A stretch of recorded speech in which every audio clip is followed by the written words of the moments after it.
And Christy Wilkie's here too. Hi. We'll bring you in on this one. Thank you. Is it weird to grieve for someone that you've never actually met? No, especially Yeah. somebody like Dolly Parton, because I mean, I remember she was one of the first musical figures that I was introduced to as a child, even. And so I feel connected to her through her music. I think it's very common. It's kind of like, it's like musicals. Like you can feel so connected to the characters in the whatever in a musical and not know who they are, but you feel a connection to them. Dolly was the same way. Yeah. And then outside of her music, she was so accessible as a human and I think that it was just like, oh, there's this person who's so like she could be a jerk if she wanted to, because she was just had all that money and whatever, and she was just always down to earth and gave back to people, and she did the book thing, yes, with the little kids for that. I mean, and that still is going on, by the way. Yeah. And you know, it becomes an actress, does so much amazing stuff. Porter Wagner, thank you very much. People are texting into 35270. Porter Wagner was the name of the gentleman that she was teamed up with way back in the day. Also, Dolly, completely comfortable in her own skin, right? You know, one of my favorite quotes from her is like, you know, it costs a lot to look this cheap. Yeah. And she was someone who used that down home country wisdom, I think, a lot of times. And, you know, she made a great movie called Straight Talk where she became a radio therapist. Yeah. Do you watch movies about therapy at all? I do. Okay. Yeah, and try and see which ones get it right. Yeah. And then I just judge them. I think one of the lines in that is she's listened to a woman complain about her marriage, and she goes, well, you got to tinkle or get off the potty. Yeah. And I thought, oh, well, there you go. There's some real world advice.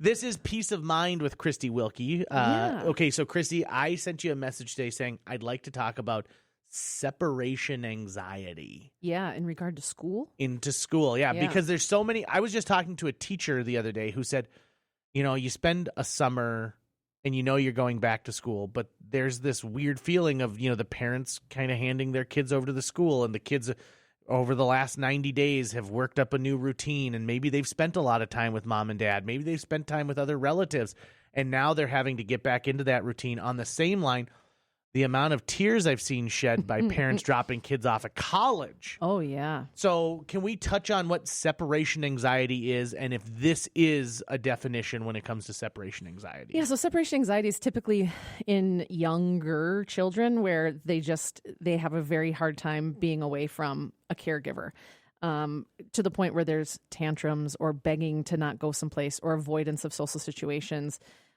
They get the Sunday scaries, the stomach aches before they have to go anywhere, or just finding any sort of avoidance technique to not go. I've had kids that have had separation anxiety so bad that when they go into school, they literally cannot. They physically can't get into the building, and they will like rip their clothes off. They will cry, anything to avoid getting into this building is terrifying for them, and that has something to do with either. Let's say that they're not in kindergarten and this isn't the first time. They maybe have something happen in their school year where school didn't feel like a safe place to them. And you go from feeling very safe with your parent to going into school and it's all unknown. Every new grade is unknown. There's the kids in your class, the routine, everything is kind of scary. And so there is sometimes this avoidance. And some of that's normal, right? Anytime you do something new, there's anxiety that comes along with it. It's when it persists to the point where they can't get over that hump. And then you need to probably get them in to see somebody. Okay, so at what point does a parent say, okay, we need to deal with this, right? Yeah. So because I think, you know, I faked sick all the time when I was little. I wanted to watch Price is Right and stay at home. Of course you did. That sounded fun, but I would also go back to school and then be like, oh, I actually have a really good time. Yeah. Right? And I think that's when you talk about strategies to manage it for when it's not to the point where it's like a diagnosable condition, you make those goodbyes short. You don't draw it out. Like there are so many times, even sometimes when kids get dropped off in my office, like they will beg their parents to stay, and their parents will be like, no, I mean, okay. And then there's like this slow back out, and I'm just like, it is so much easier for me if they just leave, because then I can show them that this is a safe space without their parent there. Mm-hmm. And so like drawing out the goodbyes is probably not so great. Okay. Starting their school routine prior to like the day of, start like, this is when we're going to get up, this is what you're going to do, and kind of getting the schedule from the school to get them to be like, at this time when you're in school, this is what you're going to be doing, and being excited about it, not being like, what are you so worried about? Like, what is, like, focusing on what's going to go right instead of what's going to go wrong. For kids who, you know, that this is like it's a it's an established pattern, let them get into the school beforehand and walk the school and get comfortable with it. And because sometimes schools, especially for little kids, feel really big. And that can be kind of scary. And they just need to know it's really not that bad. If someone that you trust walks you around the school and you can get to where you need to be. I get a lot of kids that go into middle school and their biggest fear is like, how are they going to get to their locker where they have to unlock it and then get to their classroom within 4 minutes or 5 minutes, I think is what they give them now.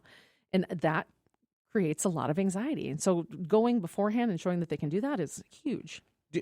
Is there regression? So I think of like, okay, so we get September under our belts and things are going okay. And then all of a sudden we have a 4-day weekend. And like you said, the Sunday scaries. If you've never heard of the Sunday scaries, adults get them too. My wife says every now and then, she's like, I just don't want to go to work tomorrow. I don't feel like I'm prepared and I feel like it's going to be chaos when I get there. I think the same thing for like spring break and holiday break over the winter. Do you see regression when there is a break in that chain? Yes.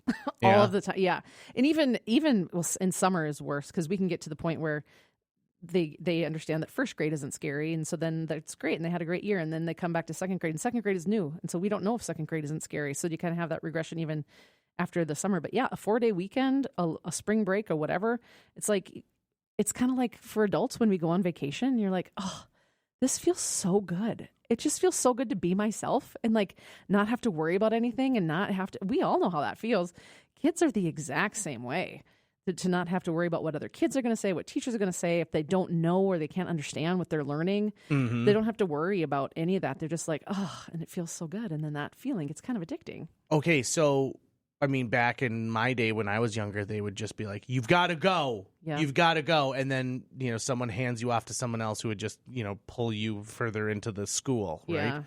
So what are we doing to help create those, coping mechanisms and do that? I mean, is it just walking around where feel safe space? I mean, how do you judge it from separation anxiety versus like a kid who's just anxious in other reasons? Most of the time, if it's not like a legitimate separation anxiety, you can do the short goodbye, pass them off to a teacher, especially in elementary school. Those teachers are, bless their hearts, it's almost impossible to not love an elementary school teacher. And they're very sweet with kids. And so by the time they get in there, they've forgotten about you by the time they get in the door.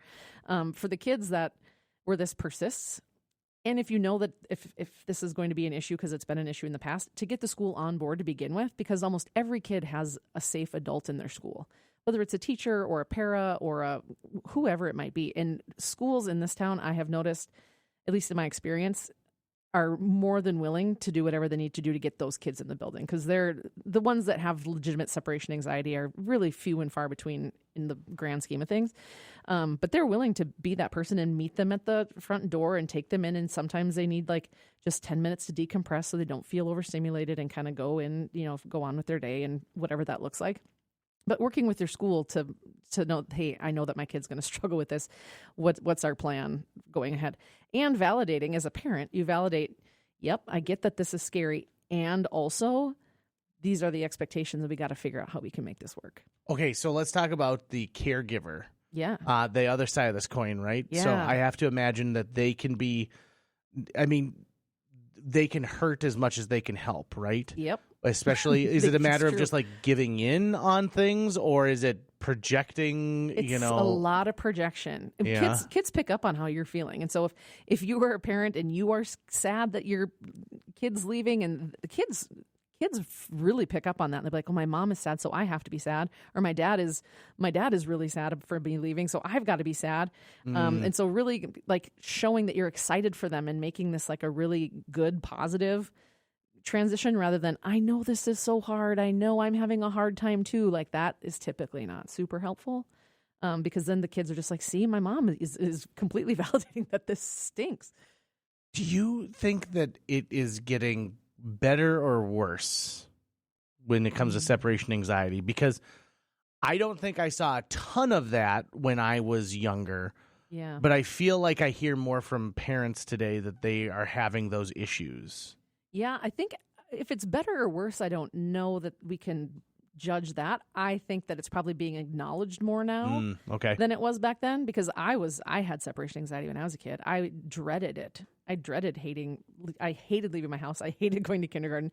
I always thought that the bus was going to leave me places. Like I was a very anxious kid, and I just had to do it. Like you just had to kind of like, it just really wasn't acknowledged. Christy, get over it. I mean, kind of. It was like, you don't have a choice. You got to go. And I was a people pleaser. So I'm like, I got to go. So I'm just going to go and sit and be anxious at school all day. But now I feel like parents have had that experience maybe when they were a kid, and they're maybe more empathetic to their plight to be like, yeah, I get, you can feel your feelings. And I think that is probably a good thing, that we are more open to kids exploring their feelings and how they're feeling and expressing that to people. But we have to be careful as a caregiver of what we do with that. And it's because you can acknowledge that they're anxious. That's a completely legitimate feeling, but we can't give in to the anxiety all the time if that's going to be not beneficial.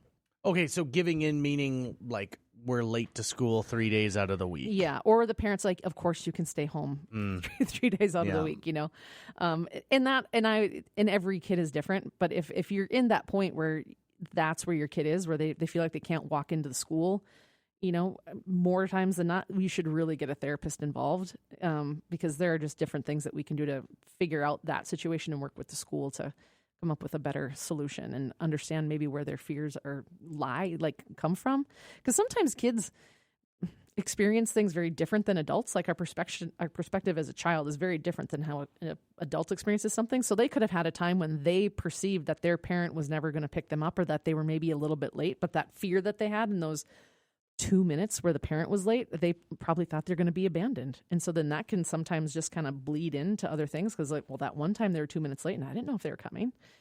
And it could all come back to that one time. I am amazed at the memory of children. Oh, yeah. Where, they can't remember that there is no monster in the closet, but they can remember remember that Christmas where this happened, and then you said this. And you go like, I don't remember that Christmas. Right. Are you kidding me? Yeah. And we had, in a previous episode of Peace of Mind, we had talked about throwing the word trauma around, and maybe it's being overused at this point.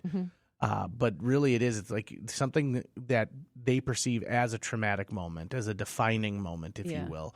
And being able to recall those things. And so can you is separation anxiety, I'm assuming most of the time is between a parent and a child. Yeah. But can you have it between, a parent and like a teacher, let's say, like you were saying, transitioning from first grade to second grade, maybe? Yeah, and I think that's depending on what it is and the role that person takes. Typically, separation anxiety is a caregiver.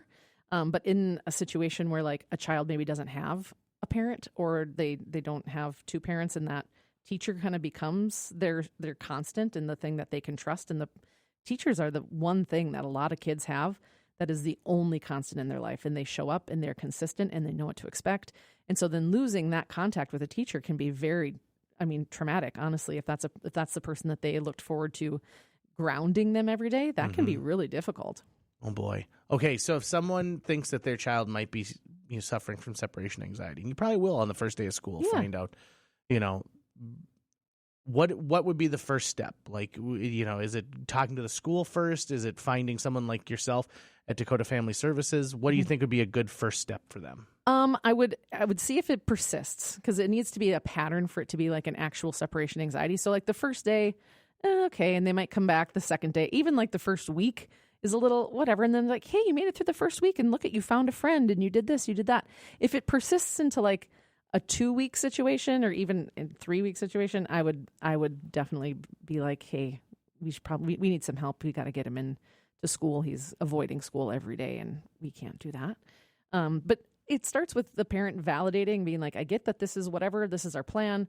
Work with the school. If it's even if it's a pattern in 2 days, like what can we do? It's so much better to intervene sooner than later. And if you know it's going to be a problem, to even do it before school, to talk to email the teachers, email whoever it might be, to be like, hey, I know that this is an issue. And most of the time they are aware of it. The schools are pretty in tune with that. And they are typically more than willing to be like, yeah, we can give them a little extra attention that day. Christy Wilkie, thank you for this insightful conversation on separation anxiety. Yes. I'm gonna have separation anxiety from Dolly Parton. Me too. I think we're all gonna feel that as Dolly is gone. Yes. If they want to get a hold of Dakota Family Services, if they think they might benefit from some counseling, how can they get a hold of you? Well, you can get us at 701-364-2950. We're also on Instagram and Facebook.